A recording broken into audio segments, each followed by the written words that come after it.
Greetings! Welcome to Terra Prime Live, and this is our first episode of Lair of the Dark Side, where we will talk about things related to the dark side and other things related to the dark side, because that's what we will be talking about.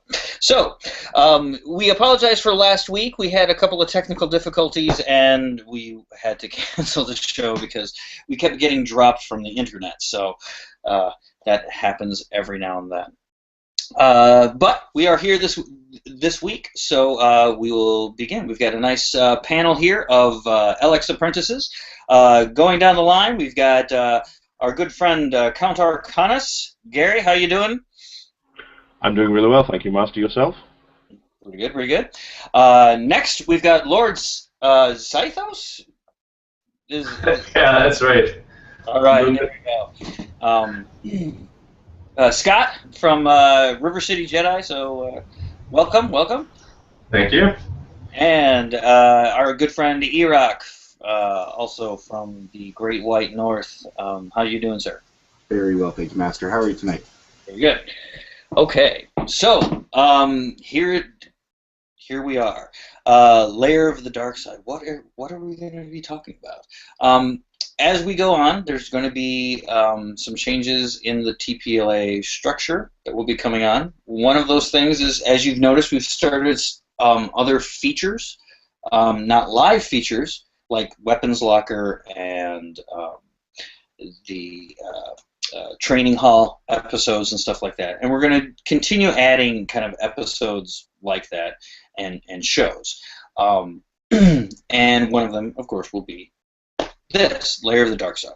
So we will kind of open the discussion here, and we'll start it very general, maybe try to focus it a little bit, but from here on out, these types of things will be exploring things that matter to us Darksiders, people who like the Darth name and Sith, and maybe as we go on through this episode, you'll see that sometimes it's not so much that we are attracted to the dark side, but we're kind of repelled by the light.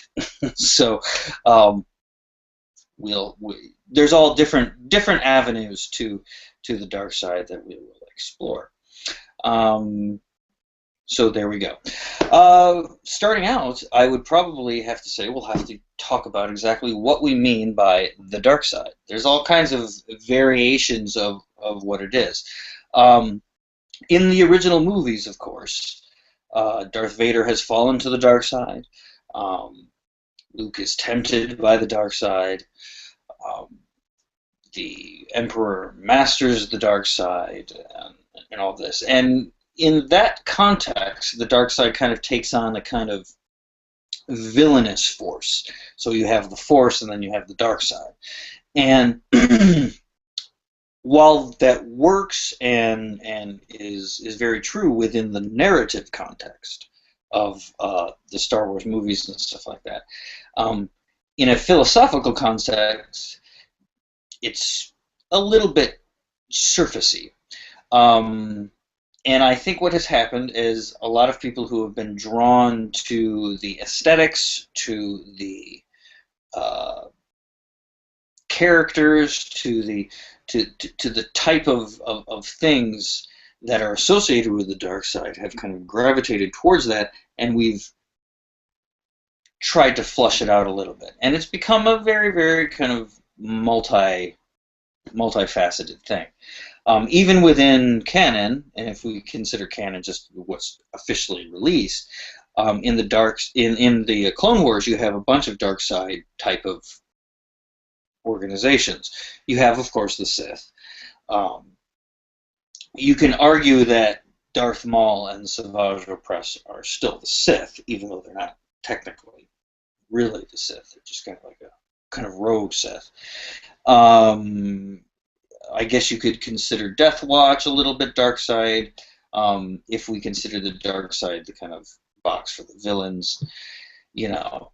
And then, of course, Yoda fights his dark side. So it's kind of approached from different ways. Oh, right, the Force Witches on Dathomir. That's another big Force or a dark side type of organization, even though it's not directly related to either the Sith or the Jedi. So we can kind of see them hinting at the fact that there's this thing. So I guess where we should probably start is, what is the dark side to us, the people that are kind of going towards it? Unfortunately, and we only have one here, somebody who is not a darksider, who can kind of describe what the outside view of that is, because there's a couple of issues here. There's kind of like the reality of the dark side and how we deal with that, and then there's the perception of the dark side and how we deal with that. So we'll open it up. Who wants to start? What the dark side is?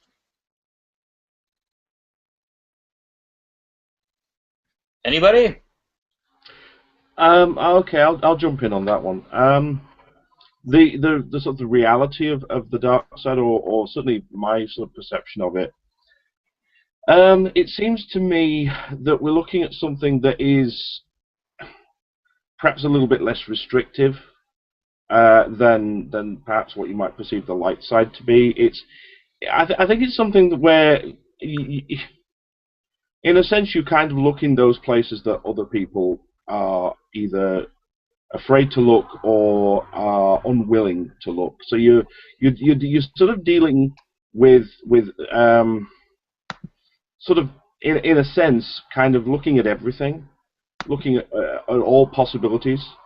And I think, I mean, another sort of major element for me is learning control of yourself, because if you're looking in if you're looking in all the dark corners, if you're looking in all those places, a lot of stuff is going to come up that you're going to have to deal with within yourself.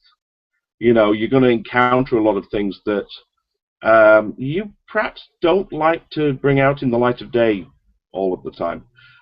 So there's a lot of self-discovery and learning self-control and self-awareness wrapped up within the dark side, which I think I mean, I know I'm kind of getting into comparisons between the dark and the light to some extent, which kind of wasn't the question, but it does feel like a more complete sort of exploration of of us as people, and that's kind of how I tend to sort of take it. Okay, very good. Yeah, shall we? We can just move on here. Scott, do you have anything to add to that, or anything that differs, perhaps?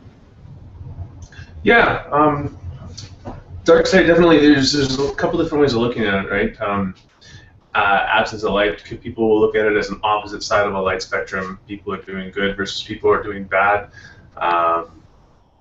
Tapping just a darker side of the power source there, of the force, which then would have more of a chance to corrupt you, make you less likely to care about protecting, or how things will affect the world, or how things will affect what it is that your actions are causing. I think that's just another one of the big things that I would say for dark side, how it would differ from light side in that sense. Okay. I'll jump in here. Eric has stepped away. How I'm kind of, interpreting it, and I think one of the things we have to parse out is what attracts us to this type of thing, and what exactly it is, or why we are being attracted to this type of thing. I'm going to say right now that the dark side is not wearing black and red and having a red lightsaber and being a Sith, or being, or whatever. That has nothing to do with it, right? There are people who would say that the Jedi are actually following the dark side, or slaves of the dark side. There's a whole story arc in the Clone Wars about that. But there's a truth in this statement, that there is a dark side to everything. That there for every action there is a equal and opposite reaction, and there's a yin to a yang. Um, in kind of Jungian psychology, we're talking about stuff like animus and anima, where you have a piece of your personality which is the precise opposite of you. If you are going through your life as a moral, upstanding person, this opposite being of yours is a criminal, a scoundrel, an evil person, right? Your shadow, right? Your opposite, all this stuff. And then the reason that we kind of have that, psychologically speaking, is to give us empathy, is to give us a broader view of things, is to allow us to say that, just because I can't think of it doesn't mean that it can't hold something for me. So it allows us to become disgusted with things that we think are wrong. When we see the wanton killing of another human being, that triggers in us that shadow, right? Which then triggers in us a reflexive disgust, reflexive abhorrence to that particular act, because it's that part of us which we generally do not like, we do not want to entertain. And it's not necessarily something that we should entertain just cause, right? I'll say this right now, I'm not going to advocate for a complete nihilism of action, that there is no ultimate good or bad. Even though there isn't any good or bad, I don't believe this leads us to a nihilistic point of view, meaning that there is no meaning to anything. You can do whatever you want. I think that is the attraction, and what people think of the dark side as being, being the thing that attracts them to it. Like, we have a freedom here. We're not tied to these rules and regulations. We're not tied to morality. We're not tied to doing things that we don't want to do. And I think that's a pretty big mistake in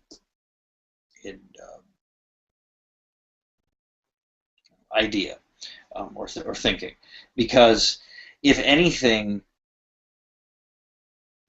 as we talk about what the dark side is, you're going to see that it's going to take even more of what is generally thought of as being bothersome, more discipline, more hardship, more denial of stuff to you. It's not necessarily an indulgence. Those who go that way generally don't get anywhere. So what exactly is that thing? It's that whatever you do can be interpreted in multiple different ways, and it will have an extreme. It'll have a positive extreme, it'll have a negative extreme. Probably the most tragic example of this is the recent passing of Robin Williams, whom obviously is a comedian who makes people laugh, gives a lot of people a whole lot of happiness, seems very, very gregarious and happy, seems to have everything going for them, and yet still committed suicide, still had his demons. When we talk about the dark side, that's the dark side. And no matter how together somebody is, no matter how, whatever, upright, wealthy, well-to-do, carefree, whatever their particular situation is, or that you're interpreting their situation is, they have that shadow. And that shadow, if they allow it to overcome them, can destroy them. And it can do the same for any of us.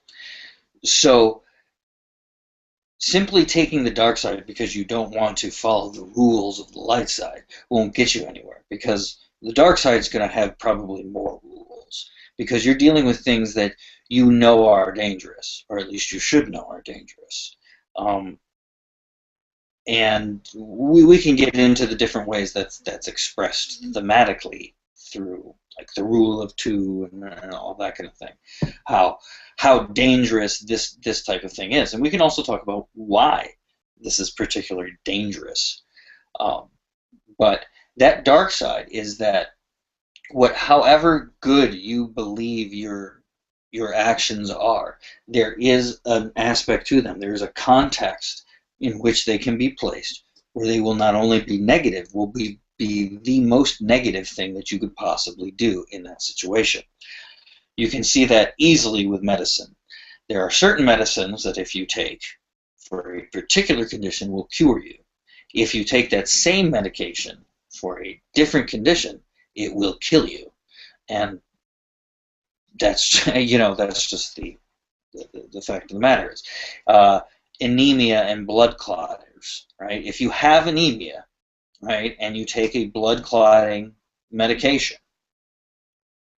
that will probably, as prescribed, that's probably going to help you, because what you have is,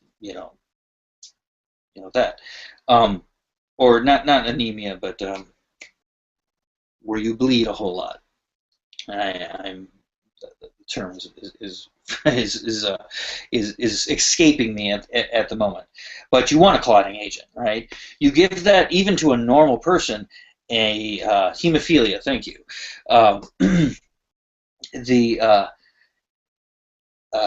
You give that to even a regular person or something like that. That can be extremely dangerous because it can cause excess clotting, which can cause strokes and aneurysms and all kinds of horrible, horrible, horrible ways to die. And the dark side and the way of the dark side, and that's two different, totally different things, and we'll talk about that here. The dark side being that negative force, that black hole, whatever that is, that ultimate yin, the emptiness, the void, the thing that is vacuum, right? It's between that and the other polar opposite, and the movement of those two things, which produces a whole variety of gray areas. If we don't have the dark side, we don't have the light side, right? It's just one thing. We make no distinction. Just like, it would be like air or light to us, right? We have darkness, which is the absence of light. We don't have something that's like the opposite of light, something that emits, in our colloquial language at least. So that would be my kind of take on what exactly it is we're talking about. We're talking about this predilection of us to go towards things that are destructive, that are saddening, cruel, all kinds of different negative, connotations, and obviously, darksiders perhaps find a value in that. That doesn't necessarily mean that everybody that claims that they're following the dark side is going to be interpreting it this way, because most people don't. Most people see it simply as a busting of all rules, right? Taking it very, very literally. Kind of an anarchy, type of thing. As I said, a nihilistic type of approach. But there is an ethos to it. There is something that says we can't just do whatever we want. There's something that needs to be done. All right, Eric. So we've gone through our version of what the dark side is. So for somebody who doesn't follow that particular way, to you, what is the dark side to you? The dark side contains members of my enemies. No, well, I would say as a Jedi, from that perspective, we did have a show on the Jedi, and we did talk about some of the qualities there. So check out the playlist in TPLA here for that show. But we talked about justice and honor and truth. A lot of that as traits of the Jedi. Now, as as the Sith, I think you talked about this earlier as well, Master. But no bad guy ever calls themselves the bad guy, unless it's tongue in cheek when they do it on purpose. But from a Jedi perspective, or from a light side perspective, I see in real life applications, I see a dark side user as someone who might bend the rules a little bit, not really care. Somebody who weasels ahead of you in traffic. Someone who spends more time looking at themselves in the mirror before they go out, before planning on what they're going to do in the first place. That kind of thing. That type of nothing. I'm not judging. I sound judgmental there. It's just these are things that I don't do, but that there's of course nothing wrong if people do that. But well, I'll stop you right there. The question actually is, what is the dark side? We're not talking about dark siders. Oh, yeah, it is the quick and easy path. In that case, laziness, cutting corners without achieving the full final product, in my opinion. It's sort of a romantic idea, in my opinion, here in today's society. There are just so many traits of each light and dark side that we need for balance and for continuation. That I don't know. A lot of the villainization of the dark side, I don't think truly applies to us here as saber enthusiasts. I'd gladly hang out with a dark sider just as soon as I'd hang out with a Jedi, light side practitioner, dark side practitioner. For us, I think it's just an alignment one chooses, just so perhaps they could continue a character or develop a costume, or perhaps even develop a lightsaber style for themselves based on the dark side. So I think for us, it's just it just opens up different possibilities for options for character development and training. Okay. Well. So. Hey man, you're asking the wrong guy. Yeah. It is definitely hard for people who are not into the dark side to stop from talking about darksiders. That definitely seems true, and I think this comes from any from any kind of any position. Whether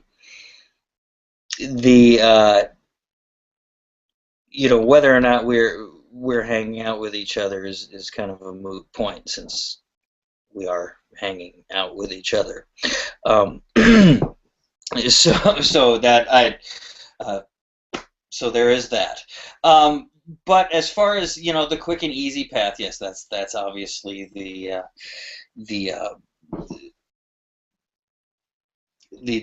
general thought of it. You're right, and I think why it is because there is a there is a, I don't know, I mean, there isn't, I hesitate to say this is definitively, but there is a freedom that is given to you, a certain type of freedom, when you kind of accept both sides of the coin, or accept the dark side. Now, when I say accept both sides of the coin, what happens a lot is when people assume that there is one quick and easy path, it becomes kind of polarized, right? And we can see that in politics and all that kind of stuff. And if you even attempt to bring those two polarizations together, both polarized points of view are going to vilify you. And if you really want to talk about it, that's really where the true dark side is, right? Each team can call the other one the dark side, right? You want to find the true dark sider. It's the one that everybody calls the dark sider, that nobody's going to have lunch with, that nobody's going to bring in on their, plans to take over the galaxy, right? And more than likely, they're not even going to know who that is, right? Because, as we said, and we'll go into that in a second, is what attracts us to it, is that the one thing about Darksiders that you see is they're the villain, right? And they're vilified. And most people who are like us kind of dig the villain, like the way they dress, and we kind of understand them in a way that everybody's against them. They might not be doing anything particularly wrong, right? Or at least not thinking they are. But everybody's against them. So when you see people who kind of gravitate toward that dark side, you probably are going to see a preponderance of people who shy away from the norm, who have something about them that alienates them from regular society, that keeps them from being part of the mainstream of whatever it is that's going on.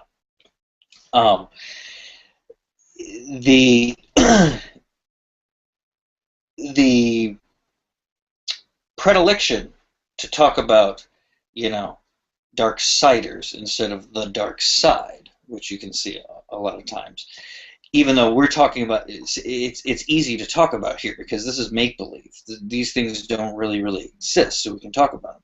But it shows a very, very natural thing that happens in human beings, right? Is you have a dominant structure, and then you have the aberrant structure. And the aberrants will generally occupy an enormous amount of space, but have very few people in them. Whereas the dominant society will have an enormous amount of people occupying a very, very small ideological space. And because they're in a small ideological space, all of these things get wrapped up and put into their own little small ideological space, even though they represent an enormous spectrum. And we can see this because you see so many people saying that they're gray Jedi and all of that kind of thing. Also, I want to say this because I keep forgetting to interject this. We had comment on there. Can we get comments live? Yes, we can. So feel free to comment. Just keep them coming. So there's that. Now, why? That is probably one of the reasons that I'm attracted to the dark side. I've never been popular. Surprise, surprise. And the being pushed out onto the outside, you tend to observe behavior in a different way because you're not necessarily involved in it. Sometimes you're involved in it, unfortunately, and then there comes the second piece of it, where there is an anger, there is a resentment that we feel towards people who we feel had it easier than us, that have it handed to them, and all of that kind of thing. So yes, there is a shallow bit to this whole thing. There is a resentment. It shouldn't necessarily be seen as something that stops you, right? It may be an impetus, but once that impetus is done, you can do away with that and go on your own path. But that's kind of where the dark side holds attraction for me, is that it's the outsiders, it's the people who don't fit in, right? They don't necessarily mean anything by it. Now, and I'm talking about like Vader or something like that. Emperor is a good good example of somebody who's completely fallen to the dark side, as we were talking about Robin Williams as well, and consumed by it, that kind of thing. So, and there is a truth to that, to falling to the dark side, to becoming prey to your own dark side. So we'll go into that as well. But why don't I open it up here to you guys and kind of just go down here and what attracts you to the dark side? Gary, Arcanis. Thank you, Master. I mean, very much like yourself, I was also not particularly popular when I was younger, and felt very much sort of on the outside, as you said yourself. So for me, there's a great attraction of feeling different, being content to be different from other people. In a sense, walking my own path, walking my own way, and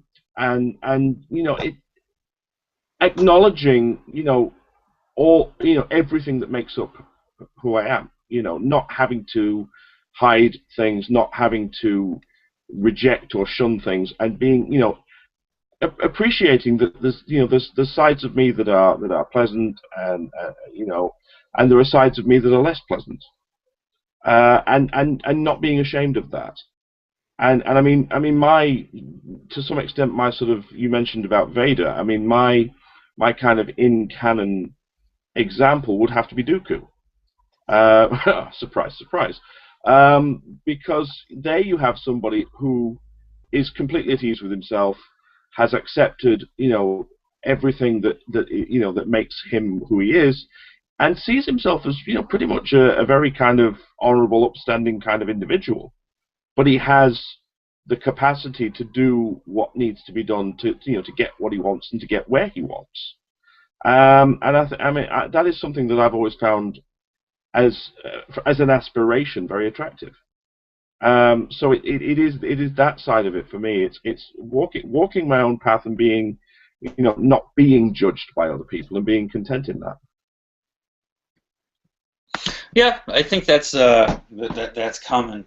I think that's common though, and maybe this is one of those reasons. Maybe some people, just kind of fall into it because their favorite character happens to be a Darksider, or whatever. But we all look at characters on the screen and admire characters to be that which we are not, that which we wish to be. A kind of aspiration. Interestingly enough, I think there's, at least in my past, I've had a kind of opposite reaction, in that I like weakness. I like seeing the weakness in people. Vader, sure, very powerful, all of that kind of stuff. Has a respirator, has injuries beyond all, is all kind of bionic and, all that kind of stuff, just horribly injured beyond all recognition, and tortured, a tortured soul and such, and all of that. Where I think that a lot of these, thematically and some of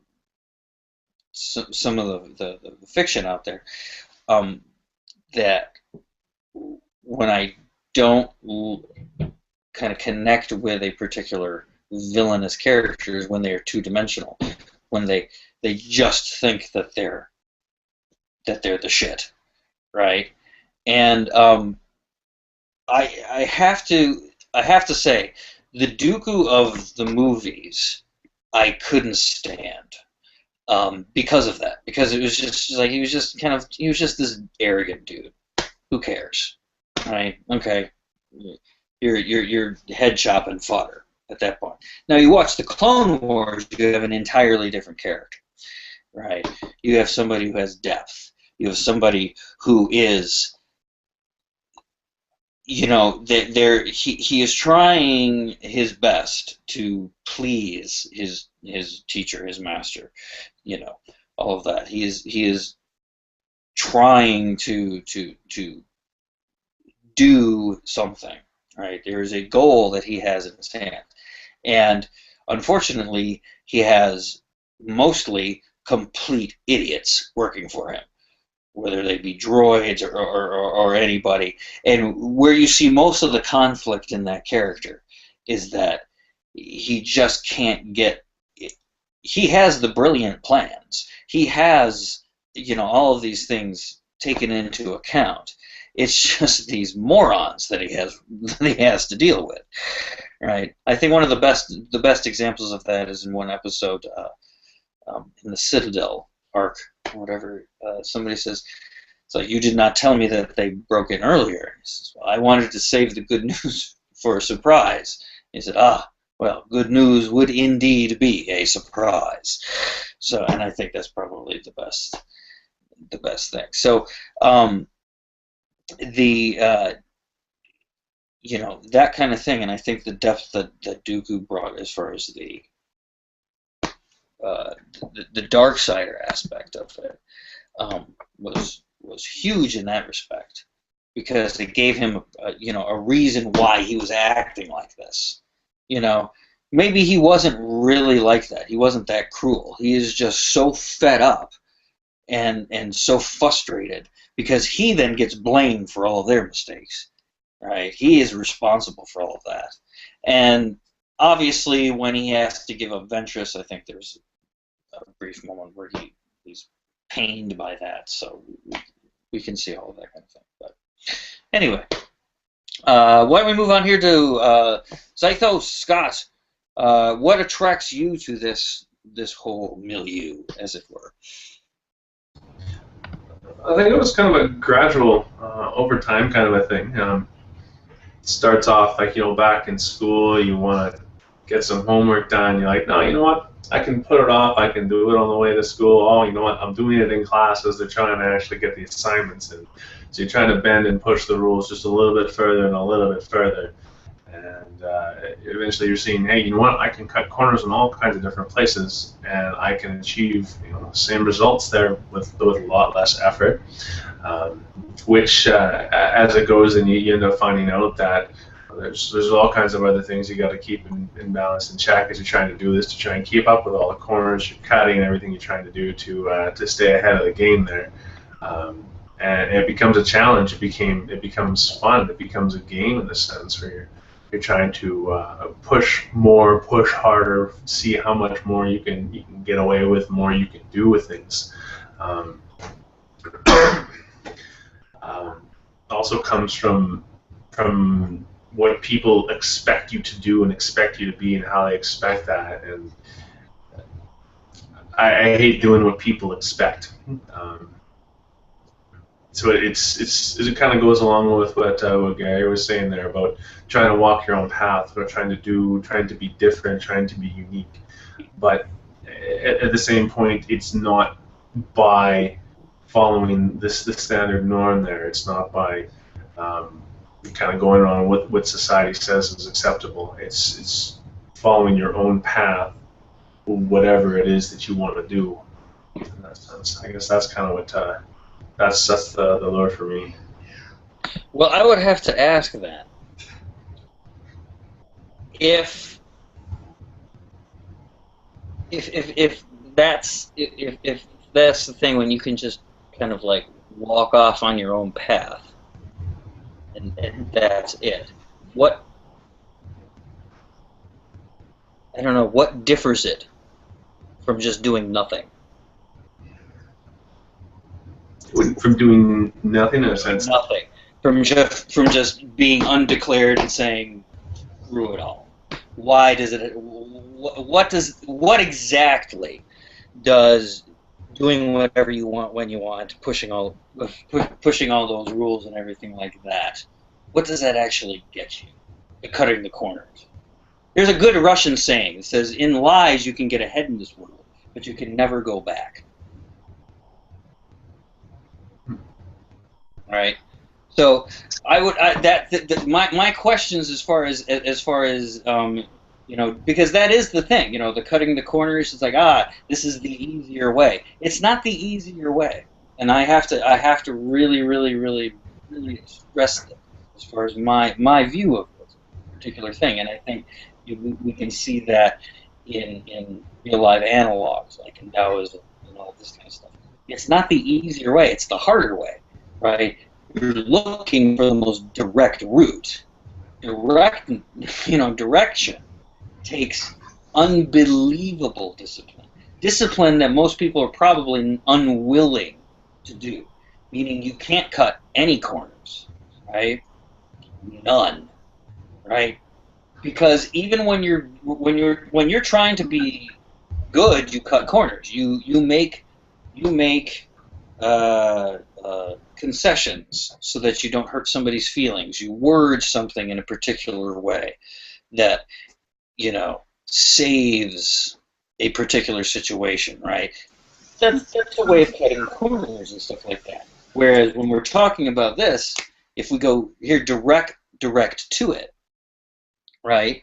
No, do it this way. Boom. Right? Another thing, though, about being good could also signify just doing things by the book. Like, I don't know, you hear a lot about the police officers making the social media, I guess. Right. And there are a few articles, even on the same site, that do portray police officers as heroes and doing good deeds, but most of the posts, I would have to say, do highlight, I guess, the bad cops, as it were. At least they are vilified in these articles, and especially with loaded language and such. So, it'd be the same thing as the Sith and the Jedi in this case. The Jedi cop rescues the cat from the tree, gets disciplined for it, but does it anyway. Whereas the Sith cop, does shoot 3 puppies at the wrong address for something, and then arrests everybody anyway, kind of thing. Actually, no. Actually, it would be the other way around, right? Because we're looking for the most direct route to something, right? And that's the thing. Yeah, you get the idiots who come in here and say, "Oh, well, it's really, really easy," and everything like that, right?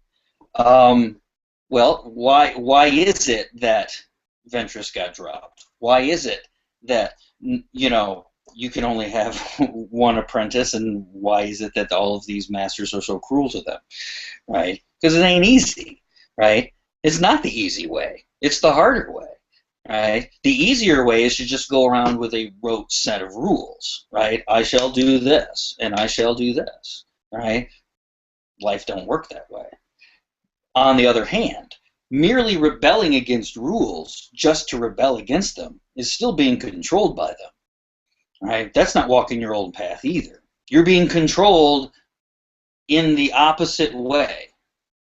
Right? If I merely rebel against things just to do it, and that is a danger of this whole dark side business, is that we get so wrapped up into saying, that's too popular. I'm not going to like it just because of that.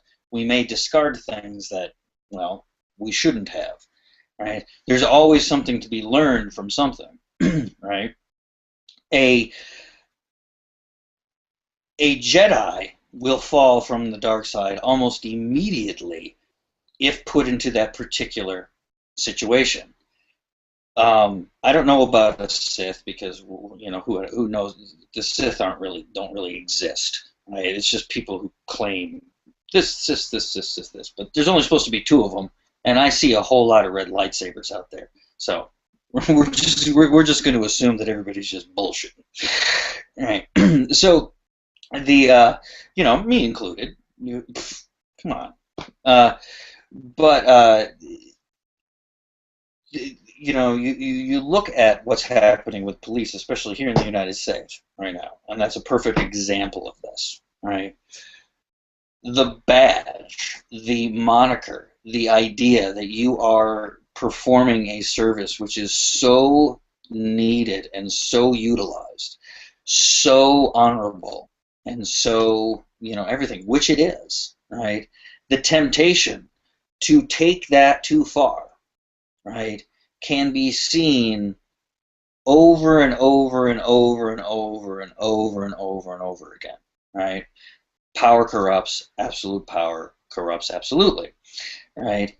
And when you give people, and I think this is one of the big overarching lessons of the Clone Wars and of the Jedi in Star Wars, is that that's what can happen, is that you believe yourself to be so good that you just don't question anything you do anymore, right? You just assume that whatever you're doing has to be right. I've thought about it correctly. I've thought about it well enough. Therefore, I shall go ahead and do it. All right. And when things get heated, that can be taken too far. And yeah, and that exists for everybody. Right? That's not something that exists just for light-siders, dark-siders, whatever. Right? That's that balance that we all kind of hold in our hand. So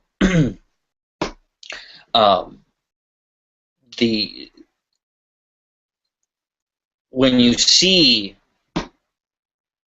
police beating protesters, unarmed people, everything like that, when you see them kind of ganging up on one person and all of that, you have to understand that that's not necessarily just their individual choices. There is a conditioning that has happened there, right? And there's something that happens with all people, that they have separated themselves from what they do in various ways. We all do things that we're not proud of, that we don't like doing, that we actually feel ashamed of doing. And if we're not careful, we can just simply look for excuses for those, right? Instead of changing them. Oh, everybody's doing it. Oh, well, it's legal. Oh, well, who cares? You know, that's the quick and easy path, right? Oh, well, it's moral. This book tells me it's okay. It's within this particular code. It's this, that, and the other, right? When you get into that, and I don't care whether or not you're Jedi or Sith, right? If you accept that thing, those things in that way, you will be ripe to become a brute, right? And most people will become a brute, and it doesn't matter which branch they take, right? Jedi brutes, Sith brutes, right? That has nothing to do with the dark side, right? That's two factions, right? Each of them claiming each other is bad, and then they're coming together, right? So what are you going to do? We have a couple of comments here. One from Michael Redcrow here. Assuming it's real-life type dark side, it's basically the lure of removal of societal boundaries, convention, and morality as limiting factors on what you do and how you accomplish it. I think everyone has fantasized at some point about doing some things that are way outside of what is acceptable. In a Star Wars sense, the dark side seems to be more about individualism and personal gain, whereas the Jedi are more homogenous, structured in a structured group that focuses on uniformity and what is good for the many. I think that's a pretty good synopsis of how it's kind of encapsulated there. Yeah, and I do agree. I think one of the lures of the dark side characters, of villains in general, is because we've all fantasized about that. We've all seen that, and it's always been in a context where we're trying to get revenge. And what is revenge? It's just us trying to seek some sort of personal justice, right? You know, but there's that term again, justice. And I would argue that at the core, many Darksiders know that terms like justice, terms like good, bad, and all that kind of thing, they're thrown out just willy-nilly as excuses. They don't mean anything. They have no context. They have no content behind them. They're just kind of said. You do not do this. Well, why do you not do this? there are some very, very real reasons why you wouldn't go around acting like a complete brute, just bashing in everybody's head. Number one, you wouldn't get very far. You'd immediately be ostracized from almost every polite society known. Right? You could not exist that way. We all have to do that. Let's also remember what the characters in the movies do, right? Like Palpatine, right? For most of the Clone Wars and for the prequels and all that, he's in secret, right? The Sith operate without the knowledge of the Jedi, right? They don't go for accolades and all of that. They're not setting up temples here and there. Dooku hardly ever says the word Sith, right? I believe in the series or whatever, except when they're talking, to each other, So it's kind of like an inside thing. But again, Sith is a faction.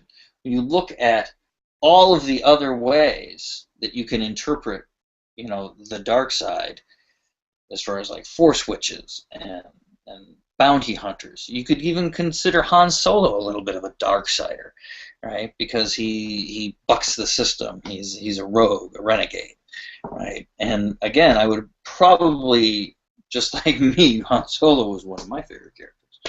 So when I throw that out to you guys, anybody have anything to add to that or anything like that? And then I think we have one more question after that.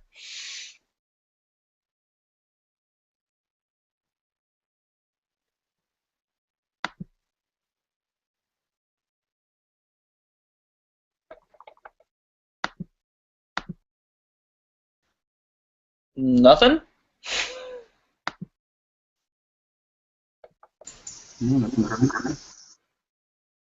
That's disappointing. Okay, well, let's go over to the last question then. Narlathotep on the tubes says, I don't agree with the quick and easy path assessment of the dark side.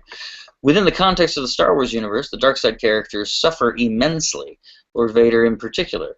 It might be said that the Jedi choose the easy path with their renouncing of attachment and their surrendering of the will of the Force. The Jedi let go of their anger, their suffering, while the Sith cling to and wallow in it. At some point, the Jedi face and overcome their inner shadows, while the Sith become their inner shadows. Think of Luke in the cave on Dagobah. In the real world, I generally find people who identify with dark side to be more introverted or introspective personality types. So, very interesting. I agree with most of that. I would say there. The introverted and introspective thing is I think, an astute point. And I think one that I've been kind of dancing around maybe.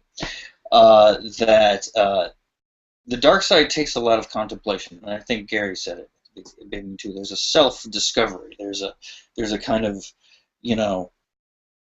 I wouldn't say wallowing in it, as Narlathotep said, but I would say a kind of exercising of it. I will, through my own pain, I can gain knowledge of myself. I can gain control of myself, and through control of myself, I can gain this, that, and the other.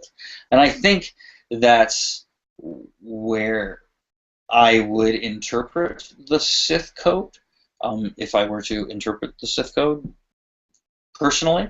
And there is no peace, there is passion. Meaning, we are passionate beings. There is, you can proclaim peace, but if you have peace, you're probably a sociopath, because you're not being affected emotionally by things. We are emotional beings, and so we have to accept that that's our state, right?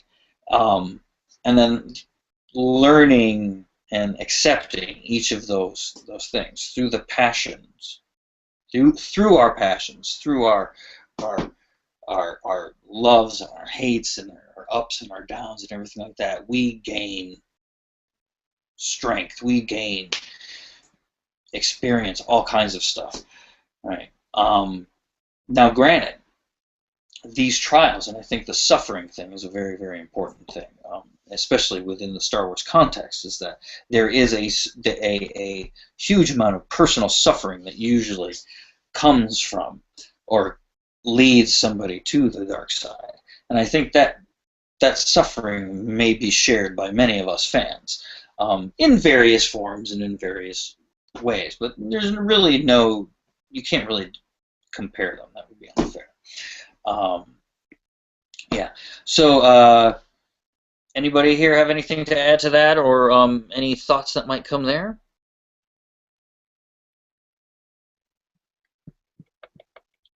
Yeah, the only thing I'll sort of add to that is it's interesting really because I think the suffering aspect of it is very important. I think for a sort of dark side, you're using that suffering as a way of learning things, as a way of gaining experience, as a way of finding things out about yourself and about what you're trying to achieve, and essentially where your limits are, and then sort of pushing them. It's funny that in canon it seems like the Jedi almost do everything they can to stop that suffering from happening. It's like, oh no, this isn't going to affect you. You have to sort of control yourself and not have this affect you at all. Well, yes, it's one of those. It's like it's the two ways that we usually decide on whether or not to do. We're not going to let this affect us, or I'm just going to bawl my eyes out or something like that. But yeah, please go ahead. Yeah, what I was meaning was though, I think in a sense you can either say, well, I'm not going to let this affect me because I shouldn't let it affect me. I'm better than this. Or you can feel what's going on, feel it affecting you, and learn from it anyway. And say, well, okay, yeah, why is this affecting me? And explore that, rather than just putting a lid on it. And that's the distinction that I think there is between a kind of a light approach to that. Yeah, I could see that. I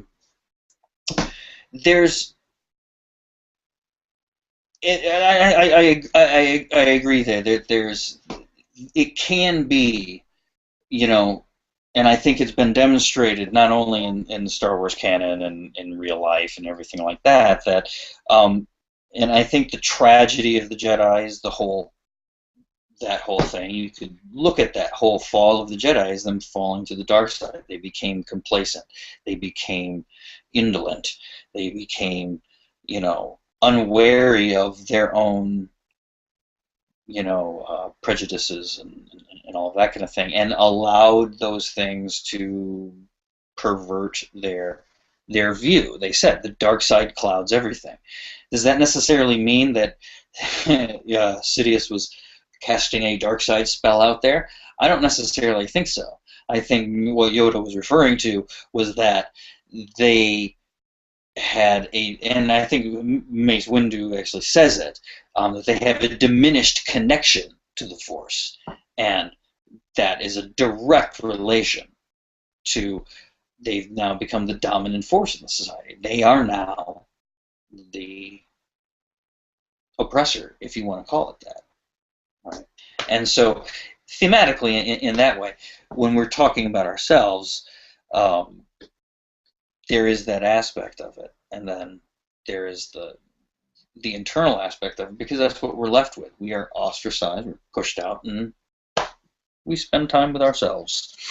And there we are. Okay. So, do we have anything to finish up here with? That's one thing with for what pulls me through dark side and stuff like that. It can be different for every person. There could be one aspect of it that one event in someone's life being pushed aside that could cause you to go towards like the dark side, go towards a little bit of the dark side. Whereas for someone else, you could see someone get hit by a car and you just can't let go of it, and it could just taint you, could just twist your mind, twist you how you perceive things, everything else like that. Everyone's reason for going to the dark side could be 100% different than anyone else's and still be valid.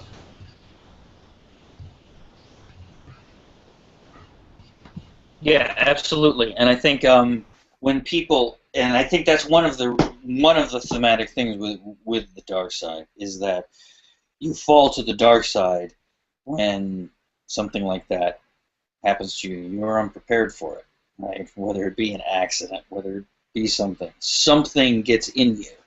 And it's true what Yoda says, where, these little pieces of doubt will get in there like grains of sand. We'll just start wearing the gears down until you no longer, really are acting under your own volition. And that can be one, either way. Whether you are Jedi, whether you are Sith, you can fall there. Do Darksiders follow the dark side? Meaning, do we go and try to be evil? No, we play at it because it freaks people out. We kind of like freaking people out, right? And sometimes that's the whole weapon. That's what made Vader so awesome. Is he freaked you out? It's like, oh my God, look at the guy with the voice and the mask and the cape and all that kind of thing. So, that's part of it. Of course, if you are against Darksiders and everything, disregard everything we say in this. None of it is true. We eat babies and do all that kind of thing all the time. So anyway, we are at the end of another hour. Let me thank our panel, our apprentices, Gary, Scott, Eric. We will be, I believe we'll be on next week. Is that correct, Eric? Yeah. Okay. And we should have more of a combat theme going at that time. So we will leave it there until then. So from all of us here at Terra Prime, have a great weekend. May the Force be with you, and happy sabering.